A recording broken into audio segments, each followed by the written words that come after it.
नमो नमः। मेरी आवाज़ सुनाई दे रही है आप लोगों को?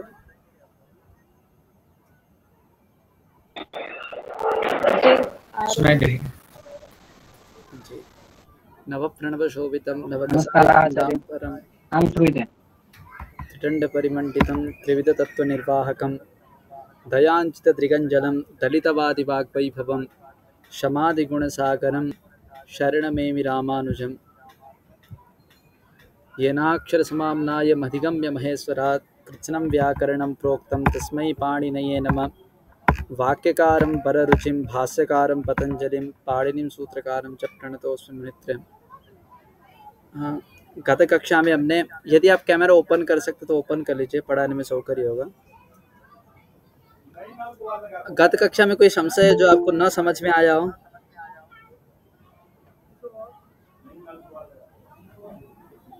गत कक्षा में हमने मंगलाचरण पढ़े थे, फिर मंगलाचरण के पश्चात शिक्षा शास्त्र की क्या आवश्यकता है अथवा शिक्षा शास्त्र क्यों पढ़ना चाहिए उसके बाद पढ़े थे, और शिक्षा शास्त्र का जो मुख्य विषय है उसका प्रारंभ किए थे हमने कि वर्ण के भेद कितने होते हैं।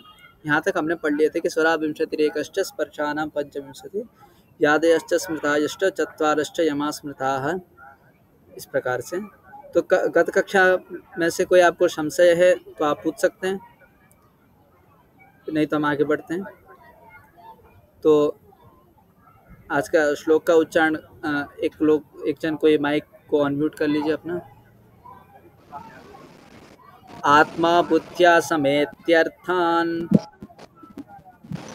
आत्मा बुद्ध्या समेत्यर्थान् मनो युङ्क्ते विवक्षया मनो युङ्क्ते विवक्षया मनः कायाग्निमाहन्ति मनः कायाग्निमाहन्ति सप्रेरयति मारुतम्। सप्रेरयति मारुतम्। ठीक है, स्पष्ट है। तो गत कक्षा में हमने वर्ण के भेद पढ़े थे।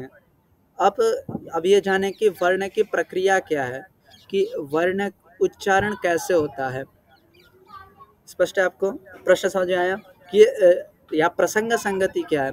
शास्त्र में हमेशा एक तो ये नियम है, स्मृतस्य उपेक्षा नरहत्वात्, एक नियम है, याद रख लीजिए। किसी भी चीज का स्मरण किया है, हम ग्रंथ में किसी भी चीज का स्मरण किया है तो उसका उपेक्षा नहीं कर सकते हैं, उसको अवश्य ही कहना पड़ेगा उसके बारे में। तो जब वर्ण के बारे में बताए तो वर्णोच्चारण की विधि जो है, स्वतः वहाँ पर वर्णोच्चारण की विधि क्या है, इस प्रकार की जिज्ञासा की उत्पत्ति अवश्य होती है। अतः प्रसंग संगति यही है कि हमेशा पहला श्लोक के बाद जब दूसरा श्लोक आए तो दोनों श्लोक के बीच में संबंध क्या है। जब द्वितीय श्लोक के बाद जब तृतीय श्लोक आए तो द्वितीय और तृतीय श्लोक के बीच में संबंध क्या है, उसको बोलते हैं प्रसंग संगति। यह न केवल शास्त्रों में नहीं, लोक में भी ऐसा होता है कि जब हम पैराग्राफ चेंज करने से पहले जब एक पूर्ण विराम के बाद जब दूसरा पूर्ण विराम लगाते हैं तो पहला पूर्ण विराम और दूसरा पूर्ण विराम में भी कोई ना कोई संबंध अवश्य होता है। हमने पहला वाक्य रखा कि राम दिल्ली में रहता है, दूसरा वाक्य कर दिया कि कृष्ण का पिता का नाम वसुदेव है, हमने रख दिया दूसरा वाक्य।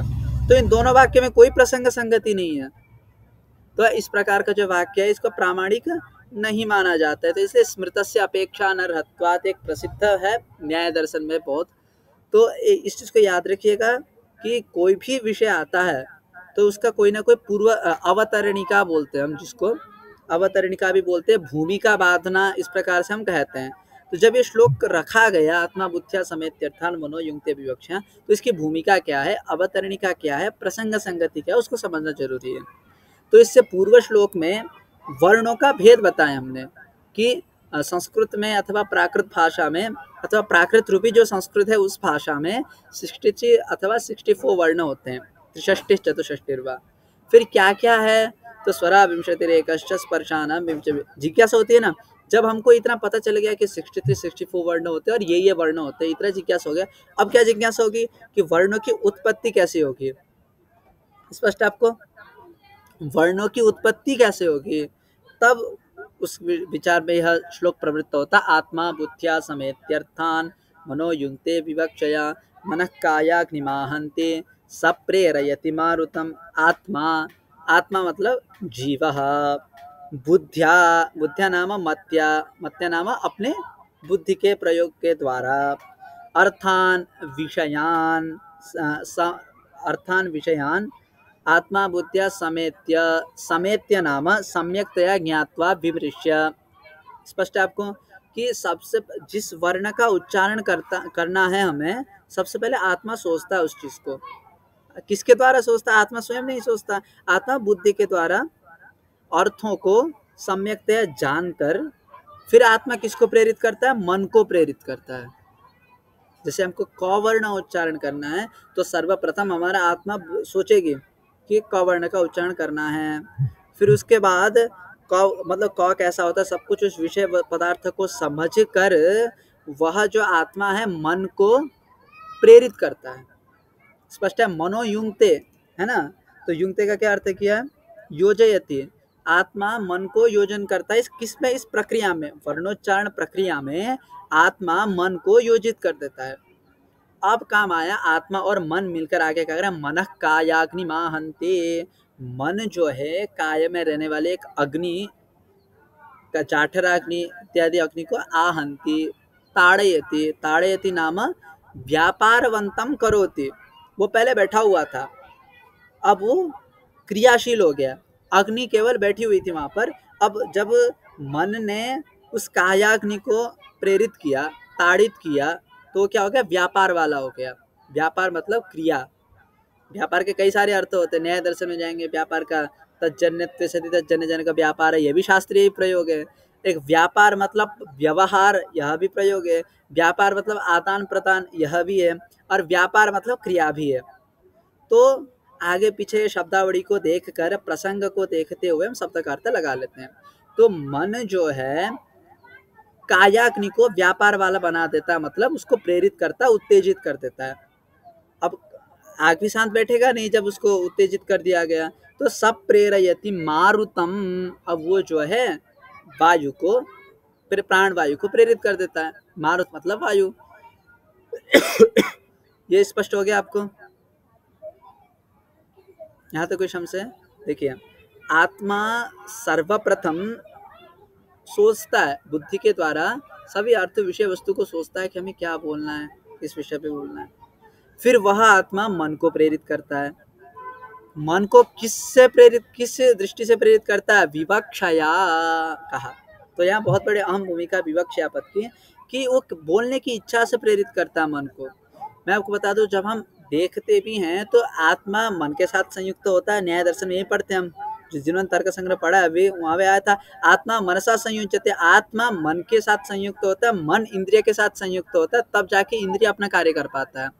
तो हमारे शरीर में कुछ भी होता है तो सबसे बड़ी अहम भूमिका आत्मा और मन का होता है।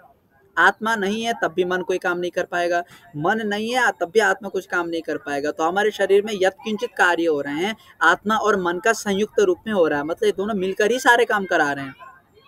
जैसे हम आत्मा चले जाए, शरीर कोई काम करना छोड़ देगा। हम क्या बोलते हैं? प्राणवायु, जब प्राण निकल जाए तब काम करना छोड़ेगा। क्यों? क्योंकि प्राण वायु को भी उत्तेजित करने वाला कौन है? मन है, कायाग्नि है। कायाग्नि को उत्तेजित करने वाला कौन है?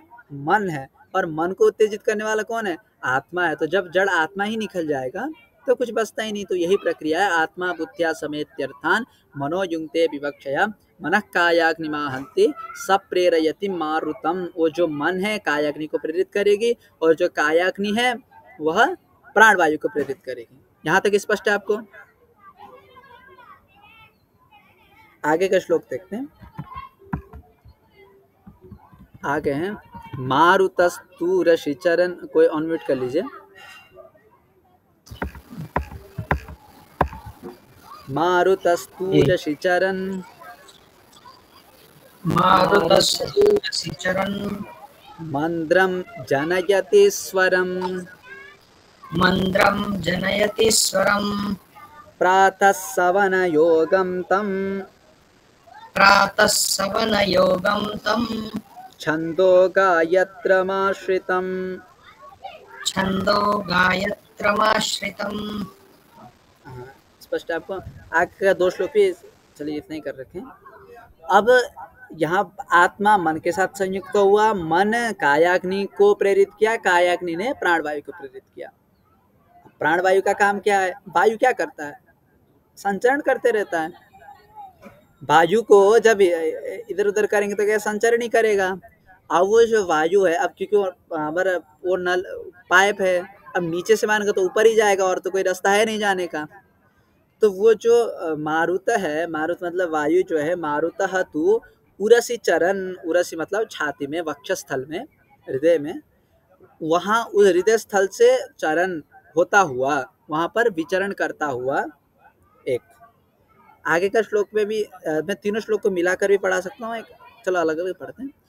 अब सर्वप्रथम वहाँ उदर से जब प्राणवायु निकला तो किस मार्ग से गया? उरस मार्ग से गया, अर्थात छाती में होकर गया। स्पष्ट है? मैं तीनों श्लोक को मिलाकर एक चलो अलग अलग किया है, तीनों श्लोक को पढ़ते तो अच्छा रहता है। हम वर्णोच्चारण की प्रक्रिया क्या है कि एक करण और स्थान बोलकर दो अलग अलग चीज हैं। तो जब कायाग्नि ने प्रेरित किया और वक्षस्थल से आकर मुख में टकरा के, कंठादि स्थान में टकरा कर जब वर्ण का उच्चारण होता है, वो प्रातन सवन योगम कहा गया है। प्रातः सवन मतलब, ये सवन मतलब क्या होता है इस चीज को समझिए। मैंने बहुत सारे उसमें भी देखा था, सवन मतलब यहाँ संध्या कह देता है, ऐसा नहीं है। सवन का अर्थ संध्या नहीं होता है, इस चीज को समझिए। सवन कहते हैं कि एक सोम याग होता है। आप मीमां अर्थ संग्रह पढ़ेंगे तो वहां पर सोम याग में किया जाने वाला एक विशेष स्तुति को सवन कहते हैं। स्पष्ट है? सोम याग में किया जाने वाला एक कोई विशेष स्तुति है, उसमें सवन कहते हैं। मैंने कई सारे वीडियोस भी देखे, बहुत लोगों ने बोला कि सवन मतलब संध्या वंदन नहीं है, एक पारिभाषिक शब्द है सवन। सवन जो है एक पारिभाषिक शब्द है जो मीमांसा शास्त्र में प्रयोग किया जाता है। तो सोम याग में एक स्तुति विशेष का नाम सवन है। तो प्रातः सवन, प्रातः नहीं तो फिर आगे आएगा ना तारम तारतीय सवनम, तो वहां फिर तुम तारतीय तृतीय सवन मतलब तो सायंकाल संध्या, ऐसा अर्थ आ जाएगा फिर वहां पर, तो वो गड़बड़ा जाएगा यार, सवन अर्थ का संध्या वंदन लेंगे तो। अतः प्रातः सवन योगम तम, प्रातः काल में जिस प्रकार से सवन की, सवन रूपी जो स्तुति की जाती है, उस प्रकार का स्वर उत्पन्न होता है। उत्पन्न कहाँ से होता है? उत्पन्न छाती से नहीं होता है, याद रखिएगा। छाती से उत्पन्न नहीं होता, उत्पन्न तो कंठ से ही होता है। आगे जो चाहे कंठ से उत्पन्न होगा तो, लेकिन कहाँ से होता हुआ? छाती से होता हुआ। वक्त्रमापाद्य मारुतः करके आगे आएगा विषय। तो सामान्यतः क्योंकि तीनों मिलाकर अगर यदि हम पढ़ते हैं तो थोड़ा सरल रहता है, अलग अलग है थोड़ा क्लिष्ट ही होगा, फिर भी तीनों पढ़ने का एक और मिलाकर बता दूंगा। तो मारुत स्तूरशी चरण, जो मारुत जो वायु है वह छाती में विचरण करता हुआ मंद्रम जनयति स्वरम, मंद्र स्वर को उत्प्रेरित करता है। तो तीन प्रकार के स्वर होते हैं, अर्थात तीन प्रकार। संगीत में भी हम पढ़ते low pitch, middle pitch, high pitch जिसे कहते हैं, तो यहाँ पर भी मंद्र स्वर, मध्यम स्वर और तार स्वर यह भी कहते हैं। स्पष्ट है? तीन ऐसा कई सारे उसमें भी कहा गया है, जैसे कि त्रिधा विभक्तम उदीर्णम ऊर्ध्वम प्रेरितो वायुमूर्धनि शिरस्य अभिहितो अभिघातम प्राप्त सन वर्णान जनयते, इस प्रकार से। तो नारदीय शिक्षा में भी आया उरह कंठ शिरश्चैव स्थानानि त्रीणि वाङ्मये, ऐसा कहा गया है। नारदीय शिक्षा का ही यह एक श्लोक है कि उरह कंठ शिरश्चैव स्थानानि त्रीणि वाङ्मये सवनानि आहुएतानि, इनको सवन कहते हैं। उरह कंठ और शिर वाङ्मय में, वाङ्मय मतलब उच्चारण विधि में, इसको ही उरह कंठ और शिर, इनको ही सवन रूप से कहा गया, ऐसा नारदीय शिक्षा में आया है। नारदीय शिक्षा का एक श्लोक लिख सकते हैं, उरह कंठ शिरश्चैव स्थानानि त्रीणि वाङ्मये, इस प्रकार से। तो मारुत स्तूरशी चरम मंद्रम जनयति स्वरम, और वो जो स्वर है किस प्रकार का, एक उदाहरण के लिए दिखाया गया। यह केवल एक उदाहरण दर्शाता है कि जो छाती में होता हुआ जो वर्ण उत्पत्ति होती है वह क्या है? प्रातः सवन योगम, प्रातः सवन में प्रयोग करने योग्य है। और जो प्रातः सवन है वो किस प्रकार का है? तो छंदो गायत्रम आश्रितम, और वो जो प्रातः सवन है वह क्या है? गायत्री छंद में आधारित है। गायत्री छंद जो है लोक में प्रयोग नहीं होता, अनुष्टुप छंद से भी छोटा होता है, 2 अक्षर कम होता है गायत्री छंद में। तो दो अक्षर ही काम होता है। तो गायत्री छंद जो है वैदिक छंद है, लौकिक छंद नहीं है। गायत्री छंद में कोई श्लोक नहीं मिलता है, केवल मंत्र ही प्राप्त होते हैं। तो यहाँ तक स्पष्ट है आपको? पहले ये श्लोक स्पष्ट हो गया आपको कि जो दीपजीत चंद्र जी।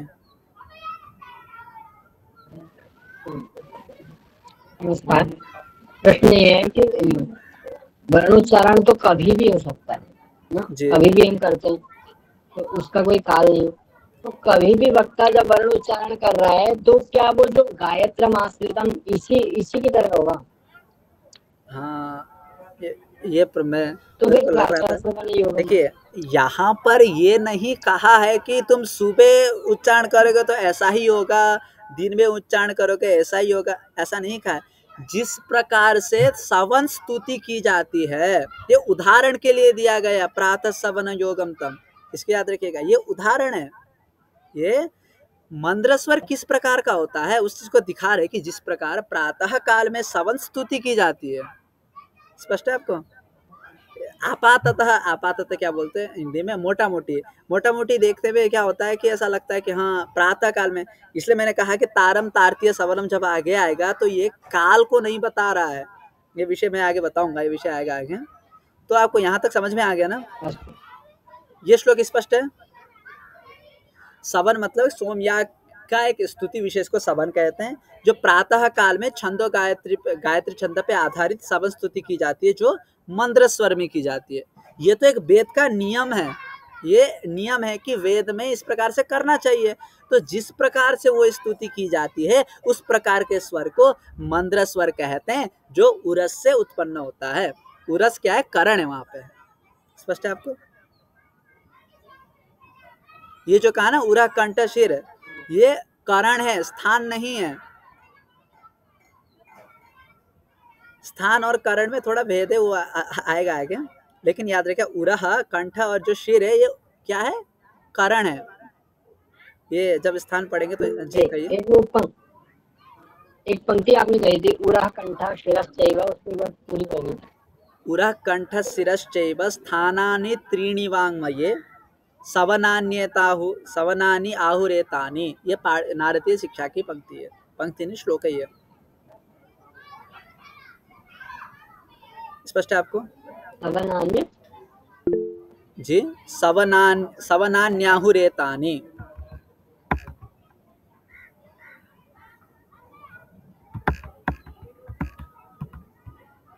स्पष्ट है?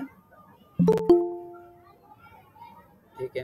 तो आगे का श्लोक है, आगे कंठे बाध्यन दिन युगम।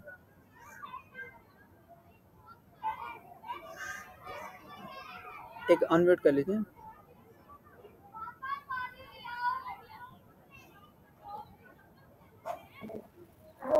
सुन पा रहे आप? कंठे माज्यं दिन युगम मध्यमं त्रैष्टुभानुगम। मध्यमं त्रैष्टुभानुगम तारं तार्तीय सवनम। तारं तार्तीय सवनम शीर्षण्यं जगतानुगम। शीर्षण्यं जगतानुगम। स्पष्ट है आपको? यहाँ स्पष्ट, ठीक है। उच्चारण में कोई कठिनाई नहीं है। अब हमने क्या कहा था कि मारुतस तुरसी चरण मनरम जनयति स्वरम प्रातः सवन योगम तम छंदो गायत्रम आश्रितम, ये था। अब आया कि कंठे माध्यन दिन युगम, तो मैंने बताया उरह कंठ शिरश्चैव, 3 करण होते हैं वांग्मय में। तो सबसे पहला उर मतलब छाती। अब आते कंठ में, जब वही वायु कंठ से होकर बाहर निकलता है तो वो कैसा स्वर उत्पन्न करता है? मध्यम स्वर उत्पन्न करता है। स्पष्ट है आपको? जो माध्यम दिन युगम, जो माध्यम दिन सवन के लिए योग्य होता है। स्पष्ट है? माध्यम दिन मतलब मध्यकाल। तो जब वही वायु उरस से होकर निकल रहा है बाहर तो वो मंद्र स्वर को उत्पन्न करेगा। अब वही स्वर जब कंठ से टकरा कर बाहर निकल रहा है तो वह क्या है? टकरा के नहीं, जहां टकरा के निकलता है वो तो स्थान होता है। जब कंठ के द्वारा बाहर निकल रहा है तो वह हो गया क्या? मध्यम स्वर। तो कंठे माध्यम दिन युगम। और जो माध्यम दिन जो सवन है, द्वितीय सवन है, वह क्या है, त्रिष्टुप छंद में आधारित है ना। त्रैष्टुभानुगम, त्रिष्टुभ है ना, त्रिष्टुभः एव त्रैष्टुभम अनुगच्छति इति त्रैष्टुभानुगम, ऐसा समास है। तो त्रैष्टुभानुगम त्रिष्टुप छंद पे आधारित है। स्पष्ट है आपको? तो प्रातः काल और मध्य काल ऐसा अर्थ नहीं है। हम प्रातः काल में भी चिल्लाकर बोलेंगे तो फिर वो तार स्वर हो जाएगा। अब रात को भी हम धीरे बोलेंगे वो भी मंद्र हो जाएगा। दीपचंद्र जी ठीक है ना? हम प्रातः काल में भी चिल्लाकर बोलेंगे तो वो तारी स्वर होगा। ऐसा नहीं कि प्रातः काल है मतलब कि वो फिर मंद्र हो जाएगा, ऐसा नहीं। काल एक केवल उदाहरण के लिए बताया गया, बस इसका तात्पर्य यहीं तक सीमित है। तो कंठे माथेन्द्रिगम मध्यम त्रैष्टुभानुगम। अब आते हैं कि तारम तारतीय सवनम, और जो तार स्वर है तृतीय सवन। तो कई सारे व्याख्यान में मैंने ये भी पढ़ा है, मैंने पढ़ते वक्त भी संध्या बोलकर ही हमने पढ़े हैं, लेकिन ऐसा उचित नहीं है। कहीं पर भी उचित ऐसा अर्थ दिखता नहीं कि तृतीय सवन का अर्थ संध्या लिया जाए, क्योंकि मैंने कई सारे यूट्यूब के वीडियो में मैंने देखा इस विषय पे। और क्या कहते हैं बड़े बड़े जो यूजीसी नेट जेआरएफ की तैयारी कराते हैं, उन्होंने भी यहाँ पर संध्या ही कहा है, लेकिन ऐसा सर्वथा गलत है यह विषय। क्योंकि सवन शब्द का अर्थ ही सोमयाग में प्रयुक्त किए जाने वाला एक विशेष स्तुति का नाम ही सवन है, जो हमको मीमांसा शास्त्र में पढ़ने को मिलता है। तो जो तृतीय सवन है उसको हम तार स्वर में उच्चारण करते, वेद का नियम है। तो जिस प्रकार से हम तृतीय सवन का उच्चारण करते हैं वह क्या है, तार स्वर है। और जो तृतीय सवन है जगत छंद में, जगती छंद में आधारित है। जगति एव जागतः जागतम अनुगच्छति जागतानुगम। स्पष्ट है? ये तीनों आपको समझ में आ गया? ये स्थान नहीं, ये कारण है। आगे स्थान आएगा आगे। देखिए, वही वायु जब उरस से होकर निकलेगा तब वह क्या है, मंद्र स्वर को प्रेरित करेगा। मंद्र स्वर कैसा होता है, उदाहरण के लिए बता रहे हैं, जो प्रातन सवन योग्य होता है। और वो जो प्रातन सवन है वो गायत्री छंद पे आधारित होता है। लेकिन जब वही वायु कंठ से होकर बाहर निकलता है तो वो क्या होता है, मध्यम सवन के माध्यम दिनी के योग्य होता है। और वो जो माध्यम दिन है त्रिष्टुप छंद पे आधारित होता है। लेकिन जब वही वायु सिर पे टकराता है, देखिए जब आएगा ना, यहाँ से छाती से होकर निकला, बाहर निकल गया, कोई वो नहीं। अब वो आया कंठ तक आया, सीधा बाहर निकल गया। उसका प्रेशर इतना अधिक हुआ कि वो शीर्ष तक गया, शीर्ष से ऊपर कोई स्थान है नहीं। अब आएगा कहाँ, नीचे ही आएगा। कंठ में टकरा कर अब नीचे आएगा। वो क्या बोलते हैं, शीर्ष में, मूर्धा में, ऊपरी भाग में टकरा कर फिर बाहर निकलेगा। ये हो गया तार स्वर। अब हम उच्चारण करके देखते हैं, जब अधिक चिल्लाते तो वायु ऊपर जाता है, तब जाके नीचे आकर बाहर निकलता है। स्पष्ट है आपको? तो आगे सो दीर्णो मूर्धन्य भी हाथा हा बोल के आगे वाले श्लोक में बताएंगे। तो यहाँ तक स्पष्ट है आपको? कोई संशय है? केतन जी आपको समझ में आ गया? हाँ, ये शीर्षण्यम शिरोभवम का क्या अर्थ है?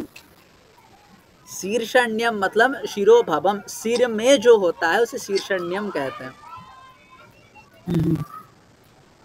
दंते भवन, दंत्य बोलते, दंत्य वर्ण बोलते ना, दंते भवन दंत्यम, शीर्षे भवम अथवा शीर्षणी भवम शीर्षण्यम। स्पष्ट है आपको? चलिए आगे वाले श्लोक पे करते हैं। कोई एक जन ऑन म्यूट कर लीजिए।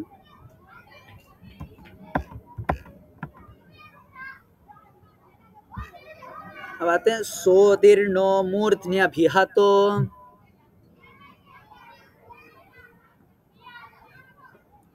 सोदीर्णो मूर्धन्यभिहतो, सोदीर्णो मूर्धन्यभिहतो, वक्त्रमापाद्य मारुतः, वक्त्रमापद्य मारुतः, वर्णाञ्जनयते तेषां, वर्णाञ्जनयते तेषां, विभागः पञ्चधा स्मृतः, विभागः पञ्चधा स्मृतः, स्वरतः कालतः स्थानात्, स्वरतः कालतः स्थानात्, प्रयत्नानुप्रदानतः, प्रयत्नानुप्रदानतः, इति वर्णविदः प्राहुः इति वर्णविदः प्राहुर् निपुणन्तन्निबोधत। निपुणन्तन्निबोधत। देखिए बहुत अच्छी बात कही। अभी तक हमने जो कहा था वो करण था कि उरस में आएगा, शीर्ष में आएगा, कंठ में आएगा। लेकिन उच्चारण कहाँ से होगा? तो बोले सोदीर्णो मूर्धन्यभिहतः सह, वह जो मारुत है मूर्धन्यभिहत, वो सिर में टकरा कर वक्त्रमापाद्य, मुख से बाहर निकलता है। वक्त्रमापाद्य मारुतः वक्त्रमापाद्य वर्णांजनयते, वह मुख में आकर वर्णों को जनयते, ध्वनित करता है, उत्पन्न कराता है वर्णों को। तो वो वायु उरस में होकर, कंठ में होकर, शीर्ष में ऊपर ही जाकर टकरा कर फिर मुख में आके वह वायु वर्णों को उत्पन्न कराता है। स्पष्ट है आपको? तो वर्ण की उत्पत्ति समझ में आ गई? यहाँ तक कोई संशय आपको?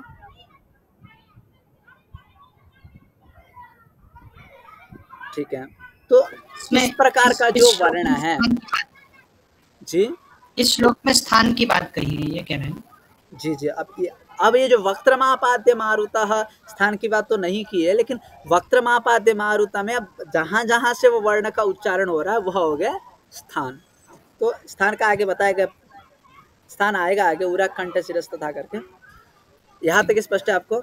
अब इस प्रकार का जो वर्ण है, इस प्रकार से उच्चारित होने वाले जो वर्ण है, इस प्रकार से उत्पन्न होने वाले जो वर्ण है, वह वर्ण 5 प्रकार के हैं। मतलब उन वर्ण का जो विभाग है 5 प्रकार से किया जाता है। विभाग तो देखिए कि हम कहेंगे मनुष्य कितने प्रकार के होते हैं, कुछ भी। मनुष्य 2 प्रकार के होते हैं, सज्जन और दुर्जन। बोलेगा नहीं, मनुष्य 3 प्रकार के होते हैं। क्या? कि एक स्त्री, पुरुष और नपुंसक, 3 प्रकार के भी होते हैं। अब बताओ मनुष्य कितने प्रकार के होते हैं? फिर प्रश्न पूछा। तो हम भेद, तुम जो विभाग कर रहे हो किस दृष्टि से विभाग कर रहे हो, यह प्रश्न आता है सर्वप्रथम, है नहीं? हम विभाग किस दृष्टि से कर रहे हैं वो उस पर निर्भर करता है। तो वर्ण का जो विभाग करने की जो दृष्टि है वह 5 प्रकार की है। तो तेषां विभागः पंचधा स्मृतः। स्पष्ट है आपको? वर्ण थोड़ी 5 प्रकार के, वर्ण तो 63 64 हमने बता दिए। वर्ण का जो विभाग है वो तो कितना है? 63 है। लेकिन 5 प्रकार से वर्णों को जब विभाजित किया जाता है, वही जो 60 प्रकार का जो विभाग है वर्ण का, वह किस हिसाब से किया जाता है? 5 प्रकार से किया जाता है। स्पष्ट है आपको? तेषां विभागः पंचधा स्मृतः।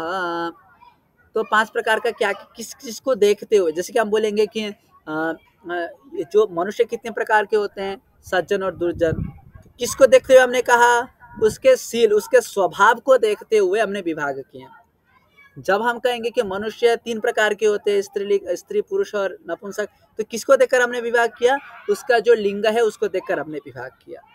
तो इसी प्रकार से वर्ण का जो विभाग है 5 चीजों को देखकर किया जाता है। क्या? स्वरतः, कालतः, स्थानात्, स्वर से, स्वर को देखते हुए वर्ण का विभाग किया जाता है। कालतः, काल को देखते हुए वर्ण का विभाग किया जाता है। स्थानात्, स्थान को देखते हुए वर्ण का विभाग किया जाता है। प्रयत्नात्, प्रयत्न मतलब प्रकृष्ट यत्न प्रयत्न है। इस प्रकार से प्रयत्न शब्द का जो वास्तविक अर्थ है अभ्यंतर प्रयत्न, यही समझा जाता है। तो प्रयत्न मतलब प्रयत्न अनुप्रदान, तो प्रयत्न शब्द यहाँ दोनों लेंगे, अभ्यंतर प्रयत्न और बाह्य प्रयत्न। इसके हिसाब से अनुप्रदानतः, इसके अनुसार, इति वर्ण नीचे का छोड़ते हैं।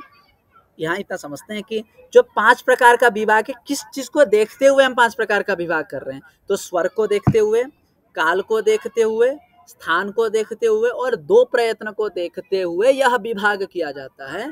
तो विभागः पंचधा स्मृतः। स्पष्ट? वर्ण तो 64 अथवा 63 हैं, तो उसी 63 और उसी 64 को हम कितने प्रकार से विभाजित कर सकते हैं? स्पष्ट है आपको? तो स्वर से हम विभाजित कर सकते हैं, काल से विभाजित तो हम अपने हिसाब से कुछ भी करें, लेकिन शास्त्रीय रूप में जिस प्रकार से विभाग किया गया है वह 5 प्रकार का है। स्वरतः, कालतः, स्थानात्, प्रयत्न, प्रयत्नावा, अभ्यंतर प्रयत्न तथा बाह्य प्रयत्न। यहाँ तक स्पष्ट है आपको?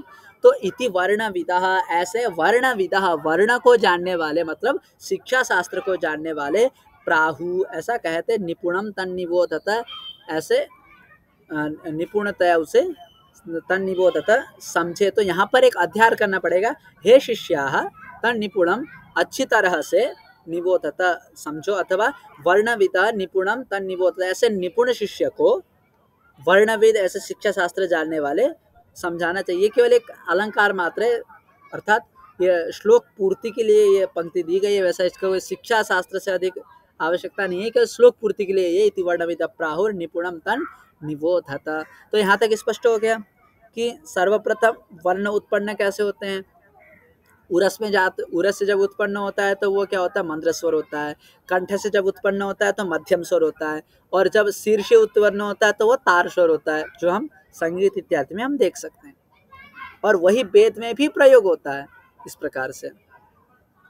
अब वह इस प्रकार से उच्चारित होने वाला जो वर्ण है उसको हम 5 दृष्टि से देख सकते हैं, स्वर के दृष्टि से, काल के दृष्टि से, स्थान के दृष्टि से, प्रयत्न अर्थात आभ्यंतर प्रयत्न, बाह्य प्रयत्न, जिसको कहा कि विभागः पंचधा स्मृतः स्वरतः कालतः स्थानात् प्रयत्नानुप्रधानतः इति वर्णविद प्राहुर निपुणम तन निबोधत। यहाँ जाकर 10 श्लोक समाप्त होता है, तब पाणिनीय शिक्षा का द्वितीय खंड समाप्त होता है। 5-5 श्लोक का एक खंड है पाणिनी शिक्षा में, प्रायः बहुत सारे ग्रंथों में देखने को नहीं मिलता हमें। मैं आपको बता दूं कि 5 श्लोक का एक खंड है पाणिनी शिक्षा में। ये किसी ग्रंथ में मैंने भी नहीं देखा, मैं तो केवल गुरुजी से ही मैंने जब पढ़ा तब उन्होंने भी बताया कि 5 श्लोकों का एक खंड है। तो यहाँ तक इस समझ में आ गया, आपको स्पष्ट है। हम आगे बढ़ते हैं, नहीं समझ में आया तो पूछ सकते हैं। अब हमने सर्वप्रथम क्या था, स्वरतः था। हम स्वर से भेद करते हैं, किससे भेद करते हैं, स्वर से भेद करते हैं। तो जब स्वर से भेद करेंगे तो क्या क्या भेद है स्वर से, उसके लिए प्रश्न क्या है वो समझ में आया आपको। स्वर से क्या भेद है, स्वर से जो हम 5 प्रकार का हमने जो भेद बताया, तो स्वर वर्ण क्या क्या है, स्वर से भेद कैसे किया जाता है, काल से भेद कैसे किया जाता है, स्वरतः कालतः स्थानात्, स्थान से कैसे भेद किया जाता है, आभ्यंतर प्रयत्न से कैसे भेद किया जाता है, बाह्य प्रयत्न से कैसे भेद किया जाता है, इस प्रकार का प्रश्न आता है। तो इसी के प्रश्न का उत्तर रूप में यह प्रकृत श्लोक आता है। तो एक कोई माइक अनम्यूट कर लीजिए, श्लोक का उच्चारण करते हैं। उदात्तश्चानुदात्तश्च स्वरितश्च स्वरास्त्रयः। आप म्यूट करके पढ़ लीजिए, नहीं समझ में तो पूछ सकते हैं। रस्वो दीर्घ प्लुत इति कालतो नियमा अचि। देखिए अचि कहा, तो इससे क्या विशेषता चला कि ये जो श्लोक है, ये जो विभाग है केवल अच वर्ण पे लागू होगा। देखा ना, नियमा अचि एते नियमा, हाँ ये जो नियम है सब किसके लिए है, अचि, अच वर्ण में ही लागू होंगे। स्पष्ट है, ये जो नियम है केवल अच वर्ण पे ही लागू होगा, हल वर्ण पे लागू नहीं होगा। तो अच वर्ण में क्या क्या, स्वराः त्रयः।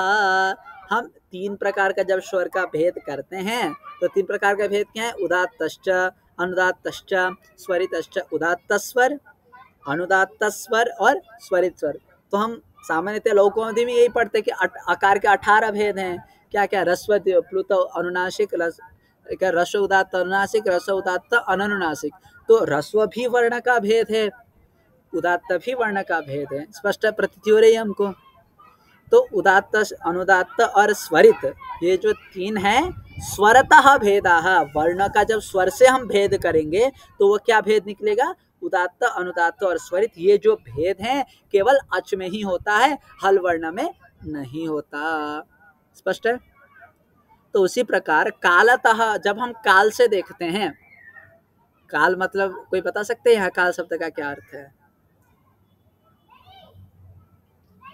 लोगों को भी हम पढ़ते हैं काल शब्द का समय के लिए उच्चारण। हाँ, समय का उच्चारण घुमा फिरा कर ये अर्थ निकलता है, लेकिन काल शब्द मात्र पर्याय, मात्रा। यहाँ काल शब्द का क्या अर्थ है, मात्रा, ह्रस्व मात्रा, दीर्घ मात्रा, प्लुत मात्रा, इसको देखकर यहाँ पर काल शब्द का प्रयोग किया गया है। तो यहाँ पर स्पष्ट है आपको कि यदि हम स्वर से भेद करते हैं तो उदात्त, अनुदात्त, स्वरित भेद आएगा। यदि हम काल से मात्रा के दृष्टि से यदि हम भेद करते हैं तो ह्रस्व दीर्घ प्लुत आएगा हमारे सामने। ह्रस्व मतलब क्या होता है, एक मात्रो भवेत् ह्रस्व, द्विमात्रम दीर्घ उच्यते, प्लुत व्यंजनश्चार्धमात्रकम, इस प्रकार का कुछ श्लोक आता है। अब मैं थोड़ा कंफ्यूज हो रहा हूँ। तो जो एक मात्रा है एकमात्रिक जो वर्ण है उसे हम कहते हैं ह्रस्व, और द्विमात्रिक जो वर्ण है उसे कहते हैं दीर्घ, और त्रिमात्रिक जो वर्ण है उसे कहते हैं प्लुत। यहाँ तक स्पष्ट है आपको? एकमात्रो भवेत् ह्रस्वो द्विमात्रम दीर्घ उच्यते, प्लुतस्तु क्या था व्यंजन ज्ञेय, प्लुतस्तु त्रिमात्रकम ज्ञेयम व्यंजनश्चार्थमात्रकम, कुछ इस प्रकार का श्लोक है। तो ठीक है, मात्रा के हिसाब से जब हम भेद करते हैं तो ह्रस्व दीर्घ प्लुत ऐसा निकलता है। परीक्षा में आ सकता है स्वरतः के भेदाः, कालतः के भेदाः, अथवा स्वर भेदाः कस्मिन् वर्णे केषु वर्णेषु भवन्ति, काल भेदाः केषु वर्णेषु भवन्ति, इस प्रकार का। तो जो स्वर का भेद है वह किस में होता है? केवल अच में ही होता है, हल में नहीं होता। अथवा काल से जो हम भेद करते वो केवल अच में ही होता है, हल में नहीं होता। यदि भी व्यंजनश्चार्थमात्रकम कहा है, सारस्वत व्याकरण का श्लोक है, मैं जो कह रहा हूँ अभी, सारस्वत व्याकरण में ये श्लोक कथित है। किंतु यहाँ शिक्षा शास्त्र में ऐसा कोई नहीं है कि हल का भी कोई मात्रा गिना गया हो। जी, एकमात्रो भवेत् ह्रस्व द्विमात्रो दीर्घ उच्यते त्रिमात्रश्च प्लुतो ज्ञेयः व्यंजनम चार्थमात्रकम। धन्यवाद दीपचंद्र जी। तो यहाँ तक स्पष्ट है आपको? ये श्लोक समझ में आ गया? इसे कोई बड़ा विषय नहीं है, छोटा सा ही है। तो अब जो है उदात्त अनुदात्त स्वरित में भी थोड़ा सा और विस्तृत रूप में जा रहे हैं।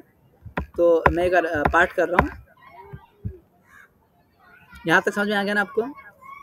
अब आ रहे हैं उदात्ते निषाद गांधारौ अनुदात्त अनुदात्त ऋषभधैवतौ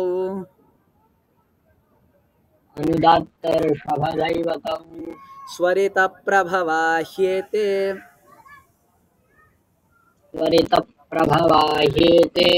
षड्ज मध्यम पंचमः।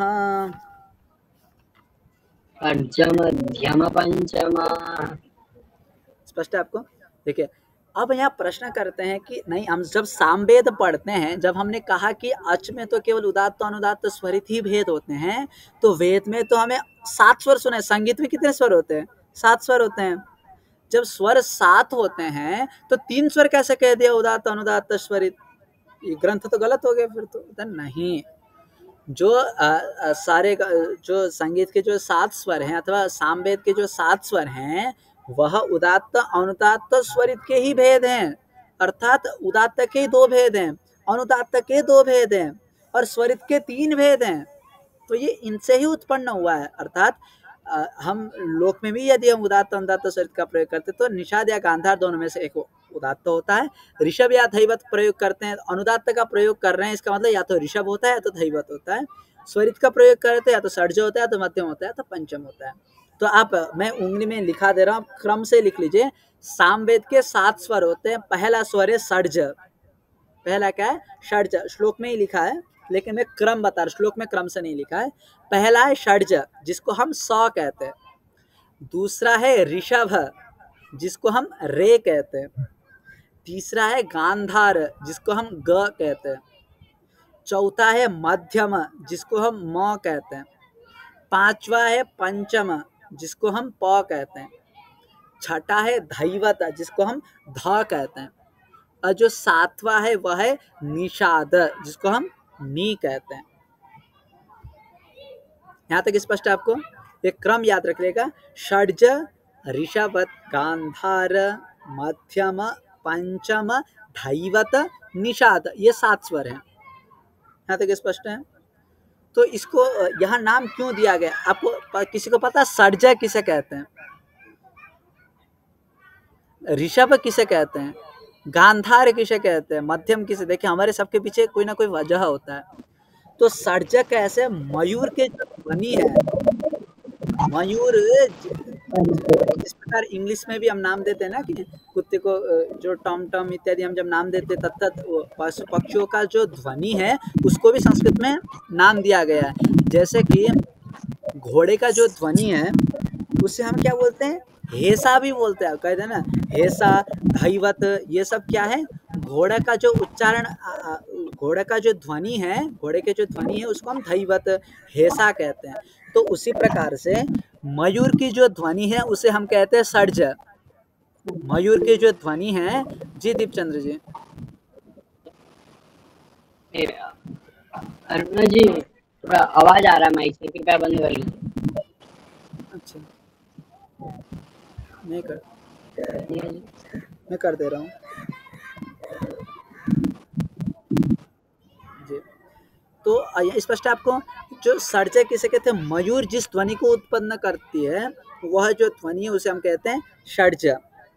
और गाय जिस ध्वनि को उत्पन्न करती है उसे कहते हैं ऋषभ। बकरी जिस ध्वनि को उत्पन्न करती है उसे हम कहते हैं गांधार। क्रौंच नाम की एक पक्षी होती है, क्रौंच नाम की पक्षी जिस ध्वनि को उत्पन्न करती है उसे हम कहते हैं मध्यम। और सबसे सुंदर ध्वनि कोकिल जिस ध्वनि को उत्पन्न करता है उसे हम कहते हैं पंचम, प। और घोड़ा जिस ध्वनि को उत्पन्न करता है उसे धैवत, हेषा इत्यादि हम कहते हैं। और हाथी जिस ध्वनि को उत्पन्न करता है उसे निषाद, जिसको संगीत की भाषा में नी कहते हैं। स्पष्ट है आपको? तो मयूर के जो ध्वनि है उसे षड्ज कहते हैं, गाय के जो ध्वनि है उसे ऋषभ कहते हैं, बकरी की जो ध्वनि है उसे गांधार कहते हैं, क्रौंच की जो ध्वनि है उसे मध्यम कहते हैं, कोकिल की जो ध्वनि है उसे पंचम कहते हैं, और घोड़े के जो ध्वनि है उसे धैवत कहते हैं, और हाथी के जो ध्वनि है उसे हम कहते हैं निषाद। स्पष्ट है आपको? तो उदात्त के अंदर ही निषाद गांधार, और निषाद और गांधार जो ध्वनि है वह क्या उदात्त के ही भेद हैं, अर्थात उदात्त से उत्पन्न होते हैं।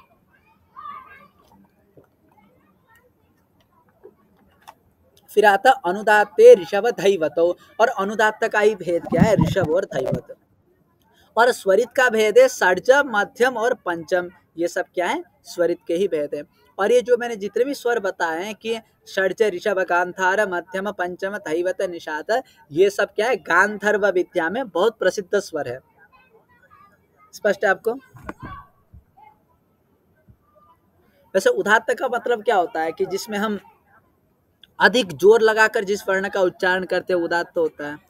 और अनुदात्त मतलब क्या है? कि जिसमें हम कम जोर लगाकर उच्चारण करते हैं। स्वरित मतलब क्या? मीडियम वाला। ये तो लौकोमधि में प्रसिद्ध है, ये तालवादि ऊर्ध्ववादिष्ण उदात्त संज्ञा से। तो इस प्रकार आपिशली सूत्र भी है कि यथा सर्वांगानुसारी प्रयत्न तीव्रो भवति तथा गात्रस्य निग्रह कंठबिलस्य चाणुत्तम स्वरस्य च वायुस्तीव्र गतित्वात् रौक्ष्यम भवति तद उदात्तम आचक्षते। जब शरीर प्रयत्न तीव्र रूप में करे उच्चारण के लिए, जब गायत्र का निग्रह, गात्र का मतलब शरीर का जब निग्रह हो, और कंठबिल में जब कंठबिल छोटा हो, इसका मतलब क्या समझ में आता है? जब हम तेज आवाज करते तो कंठबिल थोड़ा छोटा है। ये आपिशली सूत्र है, ये जो मैं अभी उच्चारण किया। तो यहाँ तक समझ में आ गया आपको? अब जब हम अभी तक तो हम पढ़ रहे थे, ये जो अभी तक हम पढ़ रहे थे करण, अब आ रहे स्थान। स्पष्ट है आपको? अब आ रहे हैं स्थान में। तो आप कह रहे हैं अष्टौ स्थानानि वर्णानाम, अष्टौ स्थानानि वर्णानाम् उरः कंठः शिरस्तथा, पुरः कंठः शिरस्तथा, जिह्वामूलं च दन्ताश्च, जिह्वामूलं च दन्ताश्च, नासिकोष्ठौ च तालु च। नासिकोष्ठौ च तालु च। देखिए 8 प्रकार के स्थान होते हैं। ये थोड़ा सा ना व्याकरण से हट के हैं। हम जिस प्रकार से व्याकरण में स्थान गिनाते हैं वहाँ पर उरह स्थान नहीं आता है, वहाँ पर उपदमानीय स्थान आता है। यहाँ पर उरह दिया, उपदमानीय नहीं दिया है। ठीक है? और सिरह स्थान आता है, सिरह भी वहाँ नहीं आता है। वैसे तो मूर्धा को सिरह कहते, चलो ठीक है इतना, लेकिन उपदमानीय जो है यहाँ नहीं दिया गया है। शिक्षा शास्त्र में उपदमानीय को नहीं दिया गया है, और उरह को दिया है, जबकि पाणिनि व्याकरण शास्त्र में उरह को नहीं दिया गया, शिक्षा को दिया गया। थोड़ा विषय आगे मैं बताऊंगा। जो पाणिनीय शिक्षा श्लोकात्मक है जो हम पढ़ रहे हैं, और पाणिनीय शिक्षा जो सूत्रात्मक है, मैंने कहा था ना 2 प्रकार के पाणिनीय शिक्षा है, एक श्लोक रूप में, एक सूत्र रूप में। तो थोड़ा सा भेद है सूत्र रूप वाला पाणिनीय शिक्षा और श्लोक वाला पाणिनीय शिक्षा में, स्थान में भी भेद है। तो जब हम पढ़ेंगे तो बताएंगे। तो 8 प्रकार के स्थान होते हैं। अष्टौ स्थानानि वर्णानाम, वर्णानाम स्थानानि अष्टौ सन्ति अथवा भवन्ति। वर्णों के उच्चारण जो स्थान है वह क्या है? 8 होते हैं।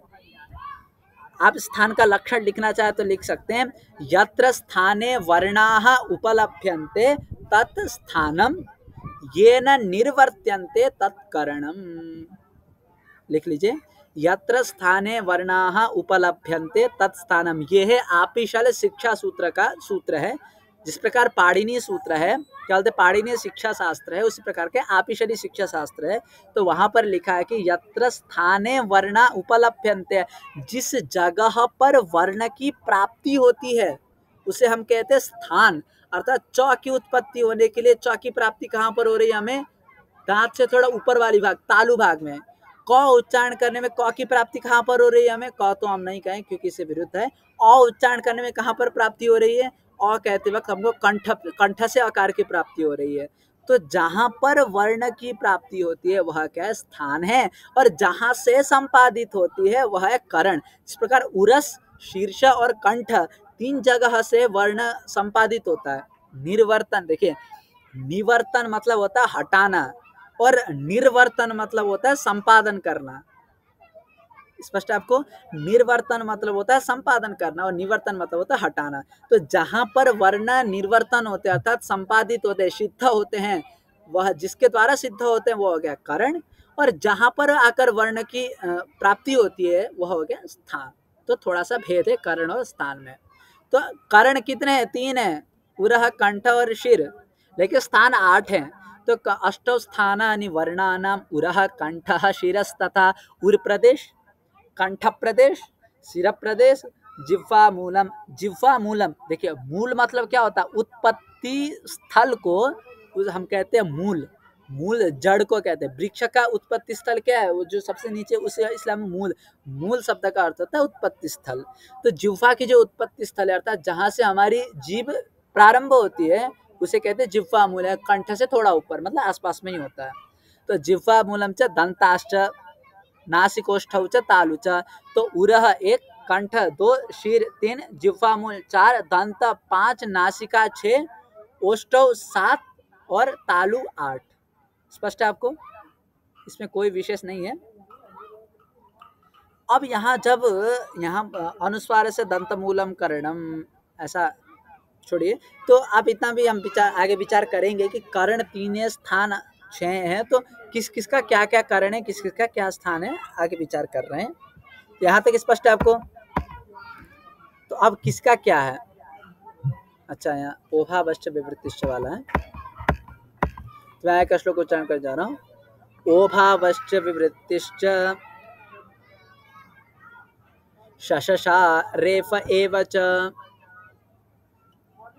जिह्वा मूलमुपध्मा च गतिरष्टविधो स्मणः।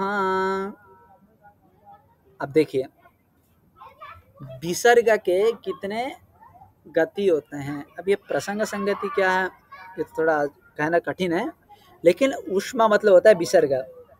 यहाँ ऊष्मा शब्द का अर्थ है विसर्ग। याद रखिएगा शिक्षा शास्त्र में ऊष्मा शब्द का प्राय प्रयोग विसर्ग के लिए ही किया जाता है। आगे भी जब ऊष्मा ऊष्मा आएगा ना वहां पर विसर्ग ही अर्थ है। तो ओभावश्च विवृत्तिश्च शशशा रेफ एव च जिह्वा मूलमुपध्मा च गतिरष्टविधो स्ममः। तो विसर्ग के 8 गति होती हैं। पहला है ओभाव, विसर्ग ओ में कन्वर्ट हो जाता है, एक, ठीक है। दूसरा है विवृत्ति। विवृत्ति मतलब होता है कि किसी 2 स्वर के बीच में एक आ जाना ना। यजुर्वेद में हम देख सकते हैं इसका प्रयोग कि जब खंडकार लगाते, जब 2 स्वर सामने होते हैं ना तो खंडकार लग जाता है यजुर्वेद में। यदि कोई यजुर्वेदी ब्राह्मण हो तो वो समझ सकते हैं। तो उसे हम कहते हैं विवृत्ति। विवृत्ति क्या कहते हैं, विवृत्ति। जैसे कि जैसे कि हम 2 स्वर, जैसे हम राम आयाति है, क्या है, राम आयाति है, तो इसका मतलब राम आयाति ऐसा बोलेंगे। आप क्या बोलेंगे, राम, थोड़ा रुक जाएंगे हम। जब 2 स्वर आमने सामने होते हैं तो हम वहां पर थोड़ी देर रुक जाते हैं, तो उसी को हम क्या कहते हैं, विवृत्ति कहते हैं। स्पष्ट है आपको। अब तीसरा है, पहला क्या है, विसर्ग ओ बन जाता है, ओभाव हो जाता है। दूसरा विवृत्ति बन जाता है। तीसरा जो है श, तालव्य शकार बन जाता है। चौथा है मूर्धन्य सकार बन जाता है, पांचवा जो है दंत्य सकार बन जाता है, छठा जो है रेफ बन जाता है, सातवां जो है जिह्वा मूल बन जाता है और आठवां जो है उपधमा बन जाता है। इस प्रकार से विसर्ग की 8 प्रकार की गति होती है। तो स्पष्ट है आपको। जिस प्रकार ओभाव मतलब क्या, यहाँ पर आगे नहीं समझाया है कि ओभाव का मतलब क्या होता है, तो मैं ये समझा देता हूँ।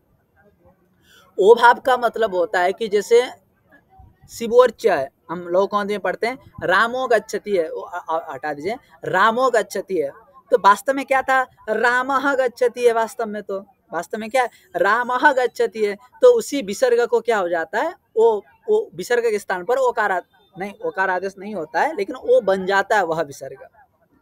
शिक्षा शास्त्र के अनुसार कहेंगे तो वो जो ओ विसर्ग है वह ओ में कन्वर्ट हो जाता है, वो ओ भाव हो जाता है, ओकार को प्राप्त हो जाता है वह विसर्ग। जिस प्रकार रामो गच्छति इत्यादि में। विवृति मतलब क्या, जैसे हम कहेंगे राम आयाति, कहेंगे क्या कहेंगे, राम आयाति। तो राम आयाति कहते वक्त राम धन आयाति है, तो पहले कहता राम आयाति था, तो विसर्ग का लोप हो गया, विसर्ग का लोप होकर विवृति बन गया। वहां पर जो विसर्ग है विवृति बन गया। विवृति बन गया मतलब थोड़ा वो रोक देगा जब वर्ण का उच्चारण करेंगे। राम आया, हम लोक में भी ऐसा प्रयोग, ये वेद में क्या, लोक में भी जब दो स्वर वर्ण सामने होते हैं तो थोड़ा रुक जाते हैं। तीता उच्छत्रम, क्या कहते हैं, तीता उच्छत्रम हम कहते हैं, क्या कहते हैं, तीता उच्छत्रम। तो तीता ये हम कर ही नहीं पाएंगे। जिस प्रकार हम सामान्यतः वर्ण का उच्चारण करते हैं कि अयम गच्छति बोलेंगे, लेकिन जब दो स्वर का उच्चारण करना होगा ना, हमें रुकना ही पड़ेगा। चलो उर्ण बोलते हैं, हम क्या बोलते हैं, उर्ण बोलते हैं हम। अब जिस प्रकार हल हल का उच्चारण कर सकते हैं, उस प्रकार अच, किसी भी दो अच वर्ण का उच्चारण करते वक्त बीच में हमको रुकना ही पड़ता है। ये सर्वानुभव सिद्ध विषय है। तो जब विसर्ग विवृत्ति को प्राप्त हो जाता है, दूसरा, तीसरा क्या है, शकार बन जाता है। जैसे कि रामश चिनोती है, क्या है, रामः चिनोती था, तो क्या बन गया, रामश चिनोती बन गया। स्पष्ट है। चौथा है शकार जो है मूर्धन्य सकार में चेंज हो जाता है। जैसे कि आविष्कार, हम क्या कहते हैं, आवि ही है ना, तो आविष्कार, हिंदी में आविष्कार कहते हैं हम, तो मूर्धन्य सकार लिखते हैं। तो जो विसर्ग है मूर्धन्य सकार में कन्वर्ट हो गया, उसमें परिणत हो गया, तो आविष्कार हो गया। अब पांचवा है मूर्धन्य सकार, जैसे कि संतस्तरंती, क्या है, संतस्तरंती, समझ में आ गया। अब जो छठा है और जो छठा है वो है रेफ।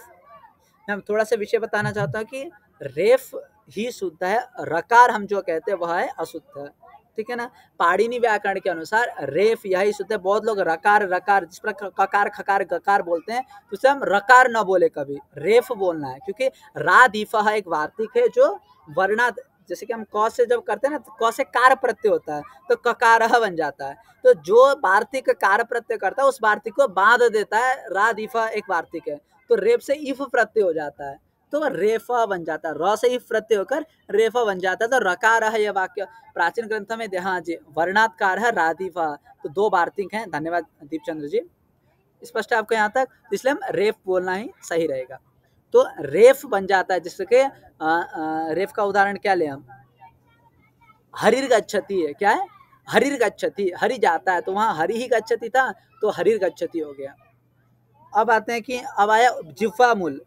तो जिह्वा मूल कब होता है, अच्छा, जिह्वा मूल किसे कहते हैं, जब क और ख से पूर्व में जो विसर्ग होता है उसे हम कहते हैं जिह्वा मूल। जिह्वा मूल ये विसर्ग, प और फ से पूर्व में जो विसर्ग होता है उसे हम कहते हैं उपधमानीय। तो जब वही विसर्ग क और ख से पूर्व में हो जाएगा तो जिह्वा मूल को प्राप्त करेगा, जिह्वा मूल में कन्वर्ट हो जाएगा। यद्यपि आजकल समझाने के लिए वो घुमाकर अर्थ विसर्ग बना देते हैं, पता नहीं, ये तो केवल ये जो अक्षर है तो केवल समझने के लिए ही। हम इतना समझ सकते हैं क और ख से पूर्व में जो विसर्ग आता है वह जिह्वा मूल है, प और फ से पूर्व जो विसर्ग आता है वह उपधमानीय है। चाहे तुम उसको कैसा भी लिखो, चाहे लंबा खींच के लिखो, चाहे दो बिंदी लगाकर लिखो, ये तो केवल हम, ये विन्यास ही तो है, हम जो केवल एक समझने के संकेत ही तो है। हम जो पुस्तक में देख रहे हैं वो अक्षर थोड़ी है, पुस्तक में हम जो देख रहे हो तो इंक है, पुस्तक में हम जो देख रहे हैं वह तो केवल इंक है, वो एक संकेत करता है उस चीज को। वर्ण नहीं है पुस्तक में जो देख रहे हैं, वर्ण तो हम जो उच्चारण कर रहे हैं वह वर्ण है, वो केवल वर्ण का संकेत मात्र है। तो वो संकेत तो हम कैसा भी रखते हैं, क्योंकि अलग अलग पुस्तक में अलग अलग प्रकार के जिह्वा मूल्य और उपध्मानीय विसर्ग देखे हैं, इसलिए।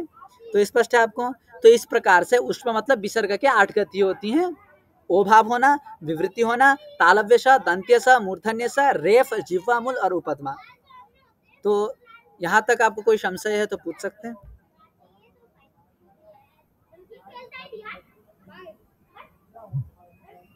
तो कक्षा का समापन करें। हाँ जी जी जी। तो अच्छा, एक चीज पूछना था आपसे कि कल आपको वीडियो प्राप्त हो गया था, आपके में चला ना? क्योंकि आपने जिस ईमेल से रजिस्ट्रेशन किए थे केवल उसी ईमेल में चलेगा, वो अन्य पे नहीं चलेगा।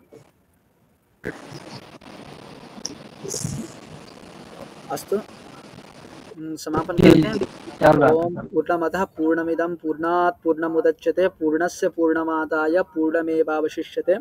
ओम शांति शांति शांति। नमो नमः।